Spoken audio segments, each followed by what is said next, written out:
You. The word came out before Nathaniel Brooks could stop it, and for one impossible second, the entire apartment seemed to forget how to make noise. Alexander Hayes stared at him from the opposite end of the couch, his crooked smile disappearing so slowly that Nathaniel had time to regret every decision he had made since kindergarten. What? Alexander asked. Nathaniel tightened his fingers around the cold soda can. Nothing. You definitely said something. I have reconsidered. Alexander blinked. You cannot reconsider a word after saying it. Watch me. 30 minutes earlier, Nathaniel's biggest problem had been Alexander stealing the last slice of pepperoni pizza. Friday nights had worked the same way for years. Alexander ordered too much food. Nathaniel complained about Alexander's movie choices, and sometime before midnight they argued over which one of them had worse taste in music. It was comfortable, predictable, safe. Unfortunately, Nathaniel had been secretly in love with Alexander for 4 years, which made safe considerably more complicated.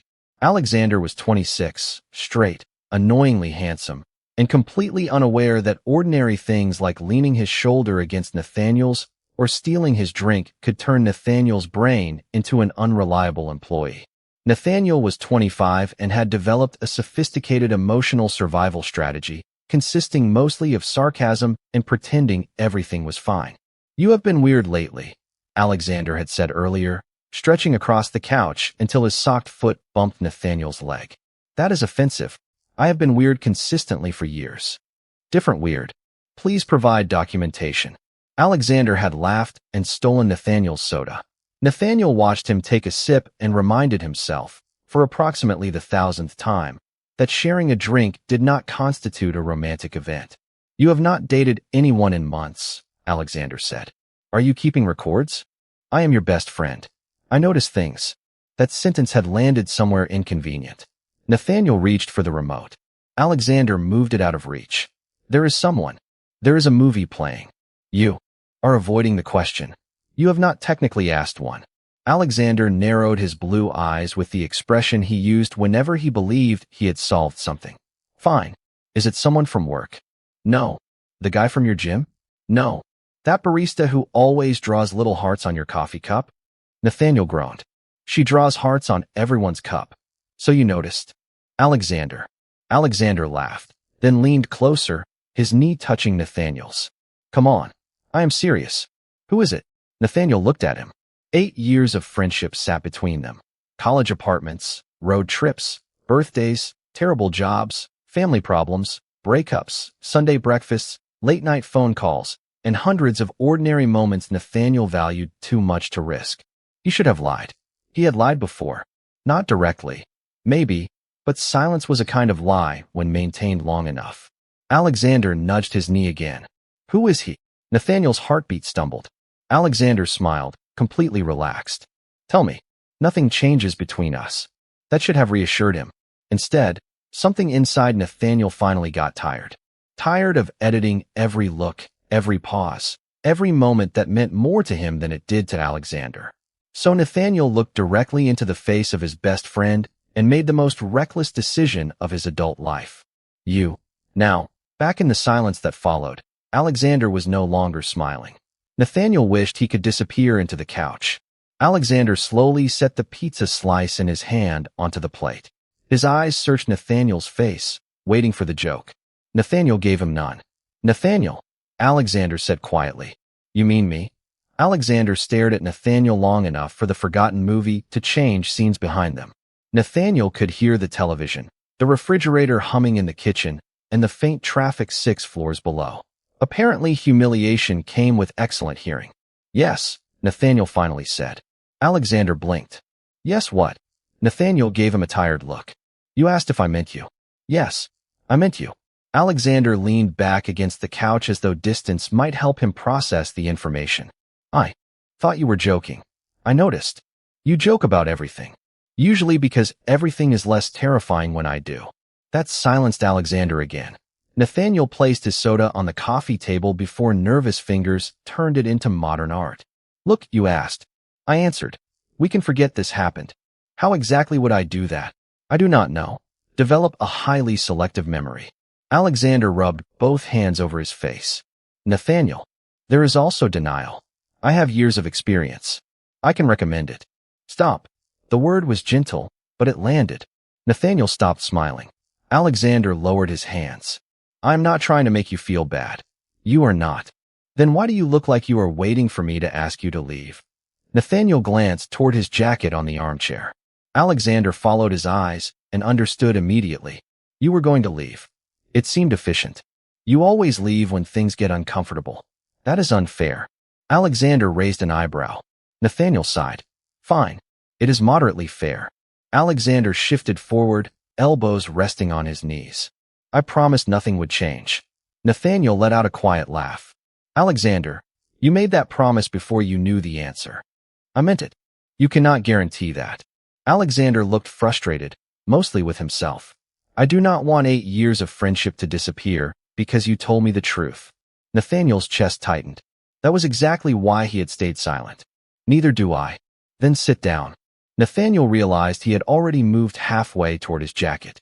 He reluctantly returned to the couch, leaving more space between them than before. Alexander noticed. Of course he noticed. He noticed everything except the one thing Nathaniel had desperately wanted him to notice. So, Alexander said carefully, when did this happen? Nathaniel stared at the television. When did what happen? This. Very specific. When did you start liking me? Nathaniel's pulse accelerated. He had expected awkwardness, maybe rejection, possibly several days of silence. He had not expected an interview. Does that matter? It matters to me. Nathaniel looked at him. Alexander was not disgusted. He was not angry. Mostly, he looked stunned and strangely concerned. Somehow that made honesty harder. It was not intentional. I assumed you did not put it on your calendar. Nathaniel almost smiled. Look at you. Discovering humor during a crisis. I learned from an expert. Their eyes met, and for half a second the familiar rhythm returned. Then Alexander's expression softened. Was there something I did? Nathaniel swallowed. There were hundreds of things Alexander had done. Remembering his coffee order, driving across town when Nathaniel's car would not start, calling after difficult family conversations, sitting beside him without demanding explanations, treating Nathaniel's presence as if it belonged naturally inside his life. None of those things had been romantic to Alexander. That was precisely the problem. No, Nathaniel said. Not one thing. Alexander studied him. Then how long? Nathaniel looked away. You really do not want that answer. I really do. Nathaniel could lie. 6 months. 1 year. Anything reasonable. But the worst truth was already sitting between them, so protecting the smaller one suddenly felt pointless. Alexander waited, unusually patient. Nathaniel drew a slow breath. For years. Alexander froze. His eyes widened, and whatever question he had prepared disappeared. For years. Nathaniel nodded once. Alexander looked around the apartment as if the last 4 years might suddenly appear on the walls. Then he turned back, his voice quieter than before. Nathaniel, what happened 4 years ago? Nathaniel looked toward the apartment window, where the city lights reflected faintly against the glass. Nothing happened. Alexander gave him a look. You have known me for 8 years. You should know that answer is not going to work. I was hoping tonight might be special. Apparently, it already is. Nathaniel almost laughed, but Alexander's expression remained too serious. He leaned back against the couch and searched through memories he had spent years carefully storing somewhere private. It was after my 21st birthday. Alexander frowned in concentration. At Caleb's old apartment? The morning after. Recognition slowly appeared on Alexander's face. The party had been loud, crowded, and memorable mostly because Nathaniel had attempted karaoke after midnight and discovered confidence was not the same thing as musical ability. By morning, everyone else had left. Paper cups covered the counters, empty pizza boxes occupied half the kitchen, and sunlight came through cheap blinds in narrow golden lines. You stayed to help clean, Nathaniel said. I remember. You made breakfast. Alexander smiled faintly. Scrambled eggs. You somehow burned them. I was 22. Were eggs more complicated then? Alexander shook his head, but the smile disappeared when Nathaniel continued. My mother called. Alexander went still. He remembered that too. Nathaniel had come out to his family months earlier. His mother loved him, but acceptance had arrived slowly, through awkward questions and conversations where good intentions sometimes failed to prevent hurt feelings. That morning had been one of the difficult ones. You argued. Alexander said. Nathaniel nodded. Nothing dramatic. She was trying. I knew she was trying. But sometimes knowing someone means well does not stop a conversation from exhausting you. Alexander looked down at his hands. You sat on the kitchen floor. And you sat beside me. Nathaniel could still remember the cold cabinet against his back and the terrible coffee Alexander had placed in his hands. Alexander had not offered advice. He had not tried to explain Nathaniel's mother to him. He had simply stayed. You put your arm around me, Nathaniel said. Alexander looked up. You looked miserable. Very romantic. I was trying to help. I know. Nathaniel's voice softened. That was the problem. You were not trying to be anything. You were just you. Alexander became completely quiet.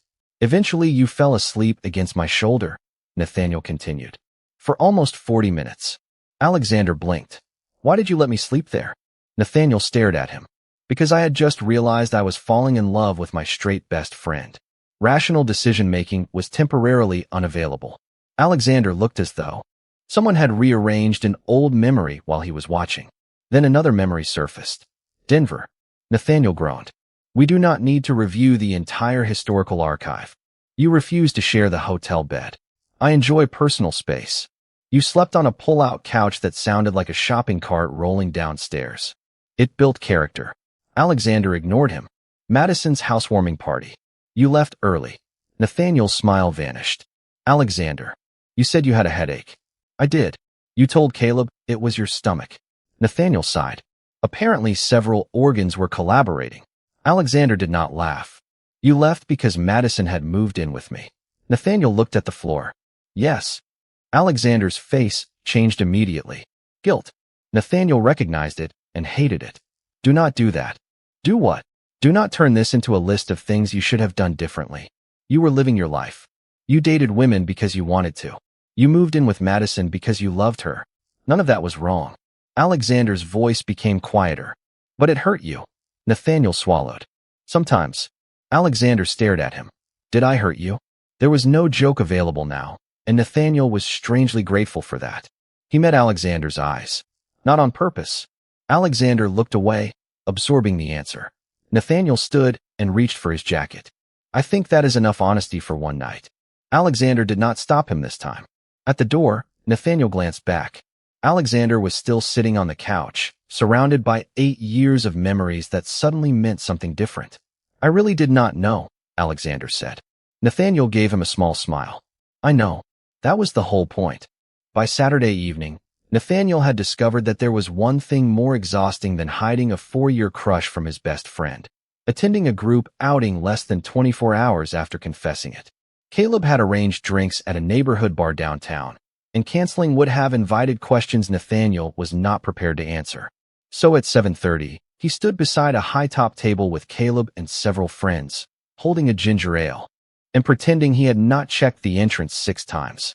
Alexander arrived a few minutes later. Their eyes met immediately. Hey, Alexander said. Hey. Caleb looked between them. Why do you two sound like co-workers meeting near the printer? Nathaniel took a drink. Everything is fine. Completely normal, Alexander added. Caleb stared at them. You somehow made it worse. Nathaniel escaped toward the bar before Caleb could begin an investigation. He was waiting for another ginger ale when a man beside him smiled. Nathaniel, right? Nathaniel recognized the light brown hair before he remembered the name. Logan. Good. I was worried Caleb's birthday party had erased me from your memory. There were approximately 40 people there. I barely remembered myself. Logan laughed. Conversation came surprisingly easily after that. Logan worked at a small graphic design firm, had recently adopted a rescue dog named Archie, and considered cilantro a personal betrayal. Nathaniel found himself laughing for the first time since Friday night, without immediately wondering what Alexander was thinking. Then a familiar voice appeared beside him. Here. Alexander handed Nathaniel a fresh ginger ale. Nathaniel looked at the glass. I already ordered one. Alexander nodded toward the drink waiting on the bar. They put lime in it. I can remove the lime. You hate when the juice gets into the drink. Nathaniel slowly looked at him. Logan smiled with obvious amusement. That is impressive attention to detail. He has several concerning hobbies, Nathaniel said. Alexander ignored that. What were you talking about? Coffee, Logan said. There is a place on Mason Street I thought Nathaniel might like. Alexander frowned. That place is overpriced. Nathaniel turned toward him. Thank you for your unsolicited consumer report. There is a better place 2 blocks north. Alexander. What? Nathaniel glanced behind him. The bar was busy, but there was plenty of room. Why are you standing 6 inches away from me? Alexander looked down as though his feet had made the decision independently. It is crowded. Nathaniel stared at the open space behind him. We could comfortably park a compact car there. Logan pressed his lips together, trying not to laugh. Alexander finally stepped back, but only slightly. Logan returned his attention to Nathaniel. Anyway, would you want to get coffee sometime? Nathaniel felt the question land. Before Friday, he might have hesitated. Tonight, hesitation felt too much like waiting for something Alexander had never promised. Sure, Nathaniel said. Logan smiled. Sunday afternoon? That works. Beside him, Alexander went completely silent. Nathaniel turned his head. Alexander's expression was controlled, but his jaw had tightened and his eyes had dropped toward Logan before returning to Nathaniel.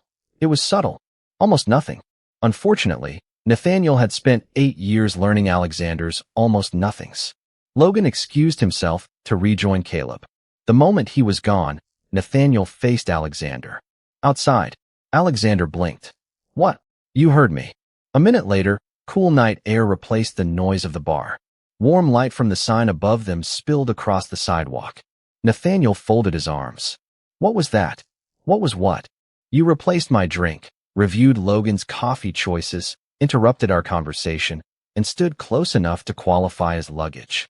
Alexander frowned. I was being friendly. You were jealous. Alexander stared at him. I was not jealous. Nathaniel stepped closer, searching his face. Good. Alexander's expression shifted. Good. Then you will not care that I am having coffee with Logan on Sunday. Alexander opened his mouth. For once, no quick answer came. Nathaniel watched the silence settle between them and realized something had changed again. Friday night, Nathaniel had been the one without anywhere to hide. Now it was Alexander. Alexander stayed silent long enough for Nathaniel to hear the bass from inside the bar vibrating faintly through the closed door.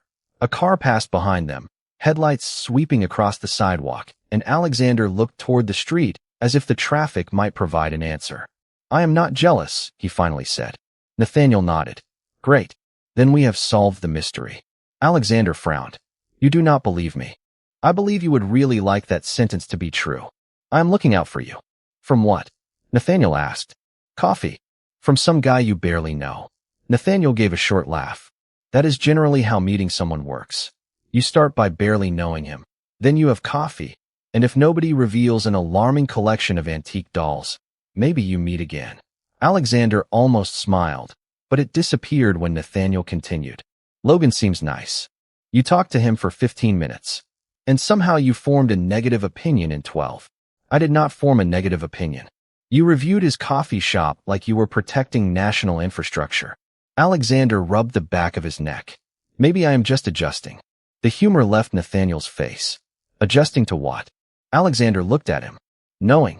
That single word softened something between them. Alexander lowered his voice. Yesterday, you were my best friend. You are still my best friend, but now I know that some things I thought were completely normal might have felt different to you.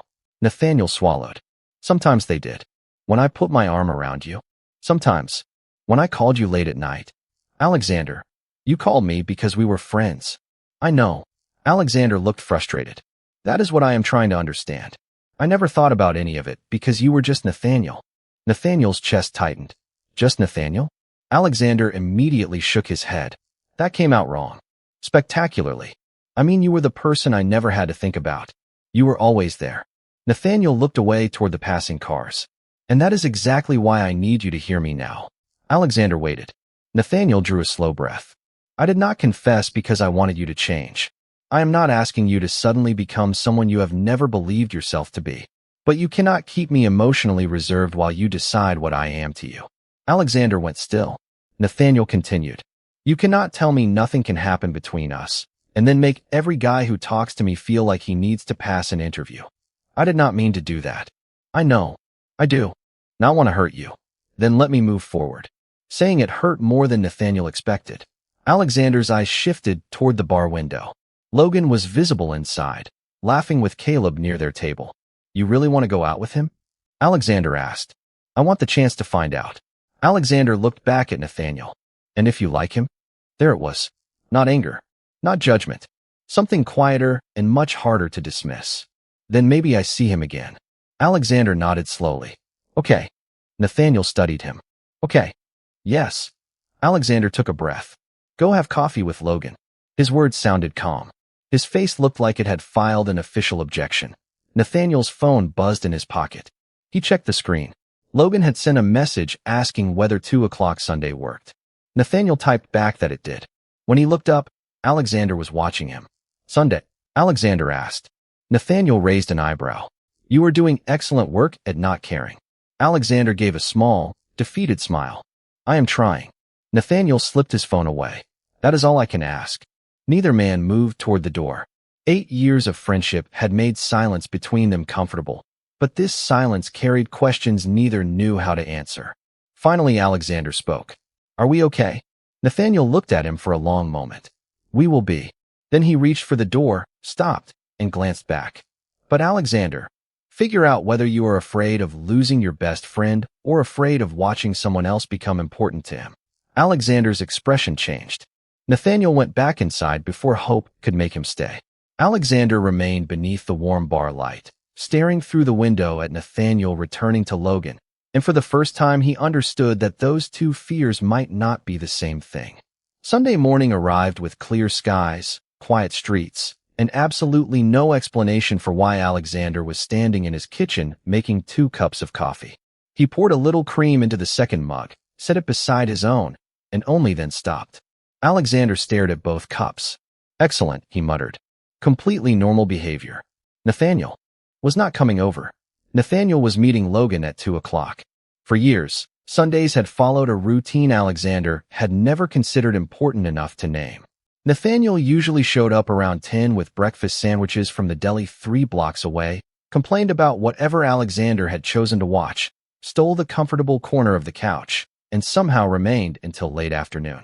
Nobody scheduled it. Nobody needed to. It simply happened. Today, 10 o'clock came and went. The apartment stayed quiet.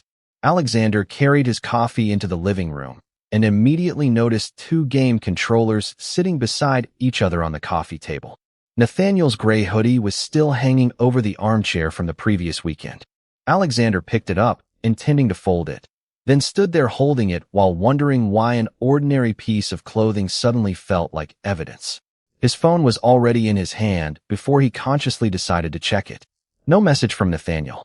Alexander opened their conversation and typed, "Good luck today." He stared at the words, then deleted them. He tried again. "Have fun with Logan."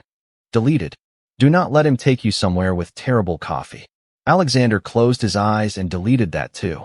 You are handling this beautifully, he told himself. By noon, he had cleaned the kitchen, reorganized a drawer that had functioned perfectly well for 3 years, and watched 15 minutes of a television show without understanding who any of the characters were. At 12:30, Alexander remembered the toolbox his father had asked him to return. His parents lived about 20 minutes away in the suburbs, and suddenly delivering tools seemed like an excellent use of an afternoon. His father was out when Alexander arrived, so he carried the toolbox into the garage himself. While clearing space on the workbench, he noticed an old cardboard box marked college. Alexander hesitated, then opened it. Graduation programs, concert tickets, receipts from restaurants that no longer existed, photographs documenting hairstyles nobody should have permitted. Near the bottom was a Polaroid. Alexander pulled it free. He and Nathaniel were 20 in the picture, standing outside their first apartment after carrying furniture up 3 flights of stairs. Nathaniel was grinning at the camera. Alexander had one arm around his shoulders. He turned the photograph over. 5 words were written across the back in Alexander's younger handwriting. Me and Nathaniel against the world. Alexander sat down on an old storage bin. Memories began arriving without permission. Graduation. Nathaniel beside him. His first real job offer. Nathaniel was the first person he called. His father's surgery. Nathaniel had driven 2 hours before sunrise because Alexander admitted he did not want to sit alone in the hospital waiting room. Madison leaving. Nathaniel had stayed on Alexander's couch for 3 nights. Birthdays, road trips, holidays, bad jobs, Good news, ordinary Sundays. Nathaniel was everywhere. Alexander had always called him his constant without ever asking what that actually meant. His phone showed 1:47. In 13 minutes, Nathaniel would be sitting across from Logan. Logan might make him laugh. He might learn Nathaniel's coffee order. Eventually, he might know about the lime, the terrible mystery movies, the nervous grocery shopping, the Sunday breakfasts.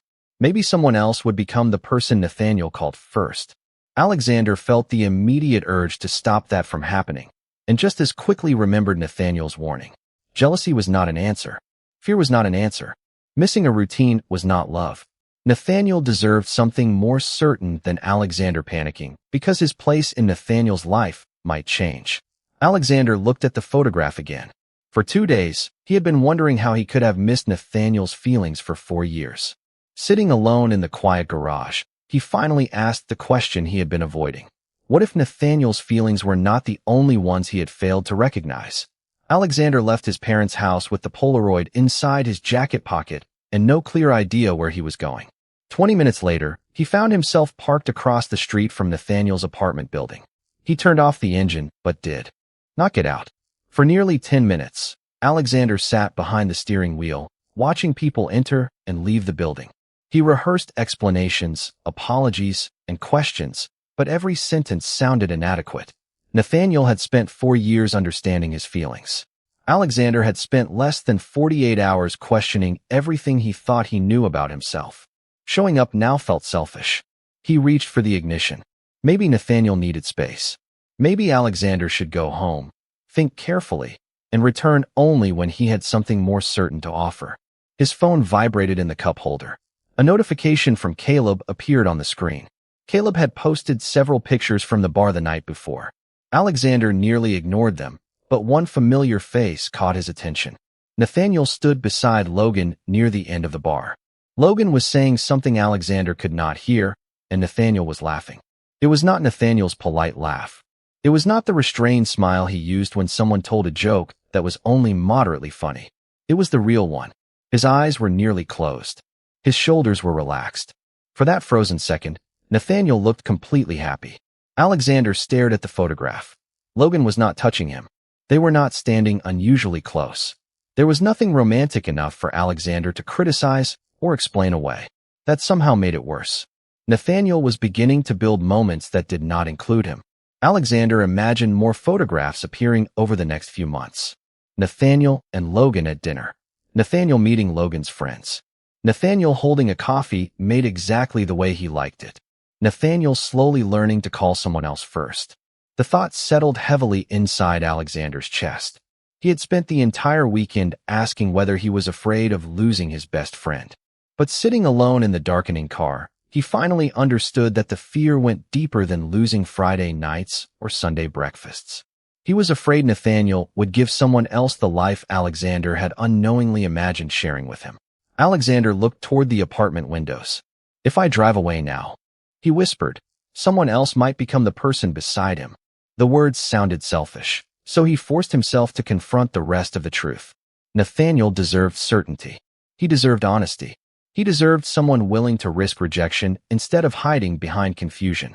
Alexander could not promise that he understood every part of himself, but he finally understood what he wanted. He took the Polaroid from his pocket and looked once more at the faded handwriting on the back. Me and Nathaniel against the world. Alexander opened the car door. Alexander waited until 6:17 before knocking on Nathaniel's apartment door, which meant he had spent more than 4 hours telling himself not to do exactly what he was now doing. Nathaniel stood there in jeans and a dark green sweater, his chestnut brown hair slightly messy from the wind. Alexander. His expression shifted from surprise to concern. Is everything okay? Alexander took a breath. How was your date? Excellent. 8 years of friendship, a college degree, and 26 years of human development had apparently prepared him to sound like an anxious survey form. Nathaniel raised one eyebrow. Hello to you too, right? Hello. Alexander paused. How was your date? It was coffee. How was the coffee? Nathaniel leaned against the doorframe. Are you reviewing Logan's performance now? Alexander closed his eyes briefly. Can I come in?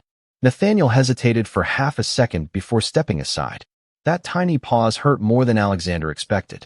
A week ago, He would have walked straight inside, opened Nathaniel's refrigerator, and complained about the lack of decent snacks. Now he waited for permission. Alexander entered and remained near the living room while Nathaniel closed the door. "Logan is nice," Nathaniel said. Alexander nodded. "Good. He is funny." "Great. He asked if I wanted to have dinner Friday." Alexander's stomach dropped. "Fantastic." Nathaniel studied him. "You look like someone canceled Christmas." "I am trying to be supportive." "You are doing a terrible job." Alexander let out a breath. "I know." The honesty quieted them both. Alexander reached into his jacket and pulled out the Polaroid. Nathaniel's expression changed immediately. "Where did you find that?" "My parents' garage." Nathaniel took it and turned it over. A small smile appeared when he read the writing. "Me and Nathaniel against the world. You were dramatic at 20. Apparently, I have maintained the tradition." Nathaniel handed the photograph back. "Why are you here?" Alexander looked down at the picture. "I tried to imagine being happy for you today." Nathaniel's expression became guarded.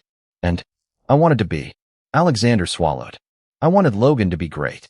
I wanted coffee to go well because you deserve someone who makes you happy." He paused.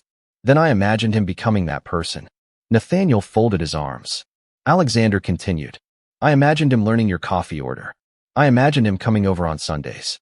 I imagined you calling him when your car makes a weird noise, sending him pictures from the grocery store, complaining to him about terrible movies." Alexander looked up. "I hated every version of it." Nathaniel was silent for a moment. "Alexander, jealousy is not automatically love." "I know." Nathaniel blinked, clearly surprised. "You know?" "Yes. Neither is missing you. Neither is being scared that our friendship will change." Alexander stepped closer, then deliberately stopped several feet away. "That is why I did not come here to tell you I suddenly understand everything."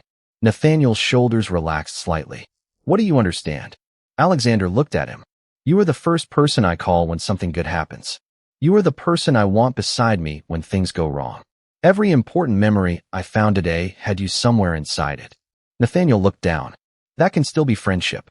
"I know." Alexander's voice softened. "But I have other friends. I do not think about them when I picture my future." Nathaniel slowly lifted his eyes. Alexander felt his heartbeat accelerate, but he forced himself not to rush. "I do not know what label fits me. I do not know what this says about the way I understood myself before Friday. I am not asking you to wait while I solve that." Nathaniel watched him carefully. "Then what are you asking?" Alexander looked directly at him. "Nothing. Not yet. I just needed to stop pretending I felt nothing because I do not have the perfect word for what I feel." Silence settled between them. Nathaniel's voice was almost a whisper when he finally asked, "What do you feel?" Alexander tightened his fingers around the old photograph. "I think the reason your confession scared me was not because you are a man." Nathaniel did not move. "Then why?" Alexander held his gaze. "Because I am starting to think you were not the only one who spent years calling something friendship, because admitting it might be more was terrifying." Nathaniel stared at Alexander as if the room had shifted half an inch while nobody was looking. For 4 years, he had imagined impossible versions of this conversation, but none of them included Alexander standing in his living room with an old Polaroid in his hand and uncertainty written openly across his face. "That is a very dangerous sentence," Nathaniel said. Alexander gave a nervous breath. "I know. You said you were starting to think." "I did. Starting is not the same as knowing." Alexander nodded. "I know that too." Nathaniel folded his arms, partly because he needed somewhere to put them. Hope was already trying to climb through every defense he had built, and Hope had never been particularly respectful of good judgment. "Alexander, I cannot be your experiment." Alexander's expression changed immediately. "You are not. You do not know what this means for you. No. You have spent your entire life thinking you were straight." "Yes. And now, after one confusing weekend, you are standing in my apartment telling me maybe you have feelings for me." Alexander absorbed every word without interrupting. Nathaniel appreciated that almost as much as he resented it. "I spent 4 years learning how to live with wanting something I believed I could never have," Nathaniel continued. "I cannot tear all of that down because you are afraid Logan might learn my coffee order." Alexander looked down briefly, then back at him. "You are right." Nathaniel blinked. He had prepared himself for defensiveness. Agreement was deeply inconvenient. "I am. Completely." Alexander placed the Polaroid carefully on the coffee table. If this were only about Logan, I should leave right now. Nathaniel said nothing. Alexander took a slow breath. But Logan did not create this. He made me notice it. Nathaniel's arms loosened slightly. Notice what? That I have built my life around you in ways I never questioned. Alexander gestured toward the room, almost helplessly. When something good happens, I call you. When something goes wrong, I call you.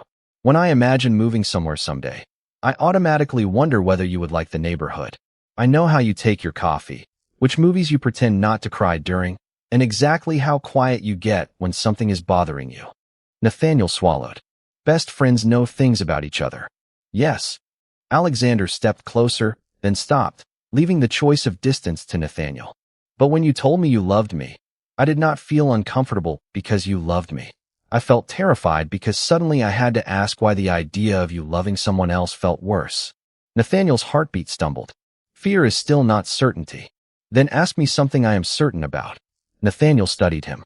Alexander looked nervous, but he was not retreating. Friday night flashed through Nathaniel's mind. Alexander smiling across the couch, asking who Nathaniel wanted, completely unaware that one answer was about to change everything. Now Nathaniel understood what he needed to ask. What do you want, Alexander? Alexander did not look away. He did not hesitate. You. The word landed with such perfect symmetry that Nathaniel almost laughed. Instead, his eyes burned with 4 years of feelings suddenly given somewhere to go. Alexander smiled nervously. Apparently that answer is terrifying from both sides. A quiet laugh escaped Nathaniel. You took long enough. I have never claimed to be efficient. Alexander looked down at the small space between them. Can I hold your hand?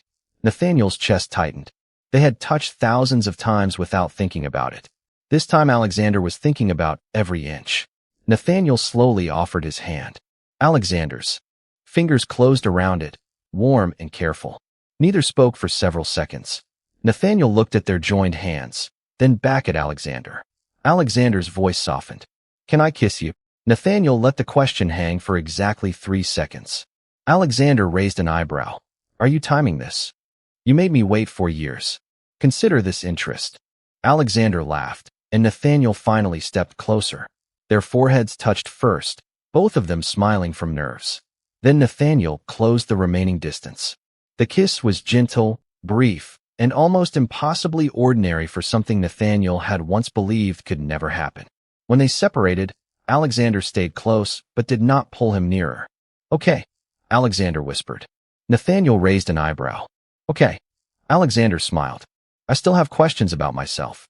His fingers tightened gently around Nathaniel's. I have significantly fewer questions about you.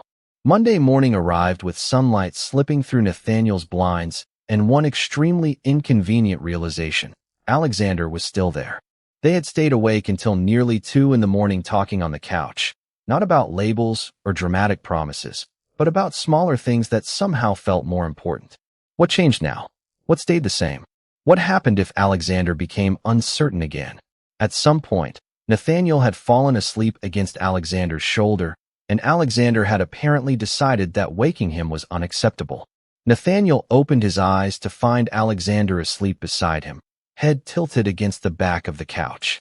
For several seconds, Nathaniel simply watched him. Then Alexander opened one blue eye. That is unsettling. Nathaniel smiled. Good morning to you too. Alexander sat up and rubbed his neck. Your couch is terrible. You have insulted my furniture before breakfast. Strong start. I am establishing consistency. That word stayed with Nathaniel. Consistency. Maybe that was what he needed more than certainty. Alexander did not need to solve his entire identity before Monday morning. He needed to mean what he had said Sunday night. Alexander reached toward Nathaniel, then paused. Still okay? Nathaniel looked at the offered hand. Still okay. Their fingers intertwined, and the simple gesture felt strangely more intimate than the kiss had. So, Alexander said, attempting casualness and failing spectacularly, what are we doing? Currently? Destroying our spinal health. I mean us. Nathaniel considered him. We try. Alexander nodded. Slowly.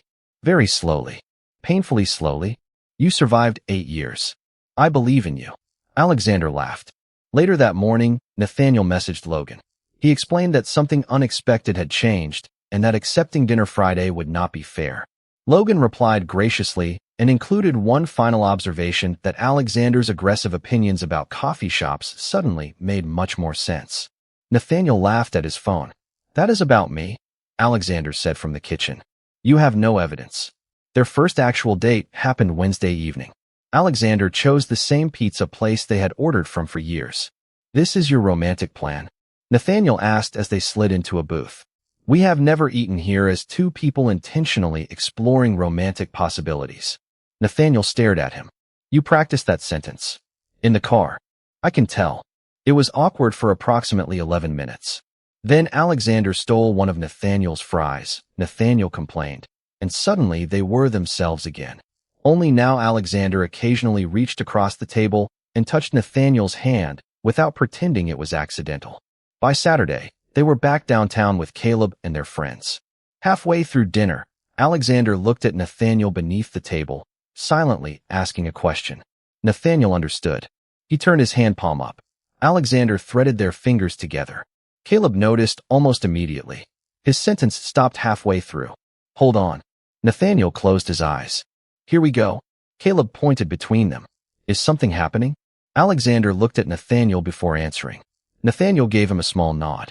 "Yes," Alexander said. Caleb stared. "Since when?" Nathaniel considered the question. "Officially, we are still negotiating terminology." Alexander smiled. "Unofficially, I have apparently been emotionally confused for several years." Their friends laughed, and the world did not end. More importantly, Alexander never released Nathaniel's hand. Later, they walked toward Nathaniel's apartment through the cool night air. Storefront lights reflected across the sidewalk while their shoulders brushed with every few steps. "Does this feel weird?" Alexander asked. Nathaniel thought about Friday night, one reckless answer, and the terrifying silence that followed. "Different," he said. "Not weird." At the entrance to Nathaniel's building, Alexander stopped. "I promised nothing would change." Nathaniel smiled. "That prediction aged terribly. I would like to formally withdraw it." Nathaniel laughed. Alexander stepped closer but left the final distance to him. Nathaniel closed it, resting his forehead gently against Alexander's. 8 years of friendship remained inside every joke, every bad cup of coffee, every road trip, every ordinary Sunday. Every moment they had shown up for each other without asking why. They were not replacing any of it. They were finally giving it room to become something more. Alexander smiled. "Me and Nathaniel against the world?"